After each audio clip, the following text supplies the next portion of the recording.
1900ರಲ್ಲಿ 1898ರಲ್ಲಿ plague ಮಹಾಮಾರಿ ಅಪ್ಪಳಿಸುತ್ತೆ ಬೆಂಗಳೂರನ್ನು. ಬೆಂಗಳೂರಿನ 1 ಜನ ಸತ್ತು ಹೋಗ್ತಾರೆ.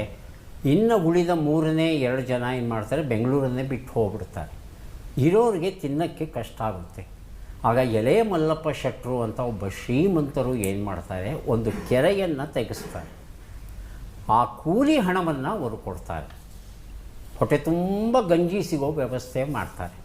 ಹಾಗೆಯೇ ಕೈ ತುಂಬ ಹಣವನ್ನು ಕೊಟ್ಟು ಅವರು ಬದುಕನ್ನು ನಡೆಸೋದಕ್ಕೆ ಸುಮಾರು 2 ವರ್ಷಗಳ ಕಾಲ ಪ್ರಯತ್ನ ಪಡ್ತಾರಂತೆ ಎಲೆ ಮಲ್ಲಪ್ಪ ಶೆಟ್ಟರು.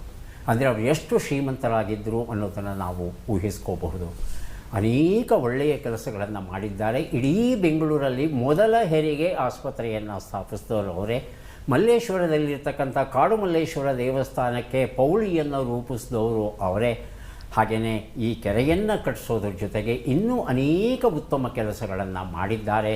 ಇವರು ಸತ್ತಾಗ ಬ್ರಿಟನ್ನಿನ ರಾಣಿ ಚಿನ್ನದಿಂದ ಹಾಗೂ ಬೆಳ್ಳಿಯಿಂದ ಮಾಡಿದ ಮಲ್ಲಿಗೆ ಹೂವುಗಳನ್ನು ಇವರ ಶವದ ಮೇಲೆ ಎಸೆಯುವ ಒಂದು ವ್ಯವಸ್ಥೆ ಮಾಡ್ತಾರಂತೆ.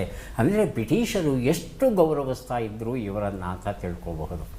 ಎಲೆ ಮಲ್ಲಪ್ಪ ಶೆಟ್ಟರ ಕೆರೆ ಇವತ್ತಿಗೂ ಸಹ ಉಂಟು. ಸುಮಾರು 490 ಎಕರೆ ಅಷ್ಟು ವಿಸ್ತಾರವಾಗಿ ಇದೆಯಂತೆ. ಹಾಗಾಗಿ ಬೆಂಗಳೂರಿನ ಅತ್ಯಂತ ದೊಡ್ಡ ಕೆರೆಗಳಲ್ಲಿ ಈ ಎಲೆ ಮಲ್ಲಪ್ಪ ಶೆಟ್ಟರ ಕೆರೆಯೂ ಒಂದಾಗಿದೆ.